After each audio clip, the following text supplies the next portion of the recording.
એટલે આપણે સત્સંગી, એટલે સર્વ સત્સંગી. એને પ્રારબ્ધમાં એક વીંછીનું દુઃખ લખ્યું હોય તો શ્રીજી મહારાજ કે મને રૂવાડે રૂવાડે એક એક વીંછીનું દુઃખ આવે. એમને રૂવાડે એક વીંછી નહીં, કરોડ કરોડ વીંછીનું મને દુઃખ થાય, પણ સત્સંગીને એ દુઃખ ન થાવ. આ માગ્યું હશે ત્યારે રામાનંદ સ્વામીના આંખમાં આંસુ કેટલા આવ્યા છે. કારણ કે એને સહજાનંદ સ્વામી ઉપર કેટલો પ્રેમ છે. આપણે માટે તો આપણો ભગવાન દુઃખી થતો હોય, આપણને શું કામ દુઃખ આપે? એને દુઃખ આવે છે. રામાનંદ સ્વામીને આ વરદાન આપતા શું થયું છે તમે કહો?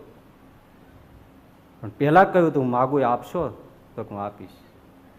રૂવાડે રૂવાડે કરોડ એક વીછી કરડ્યો હોય તો ભાઈ વેદના જે જાણે જેને કરડ્યો હોય એને ખબર છે. તો કરોડ કરોડ રૂવાડે રૂવાડે એવા 3.5 કરોડ રૂવાડા છે. કેટલું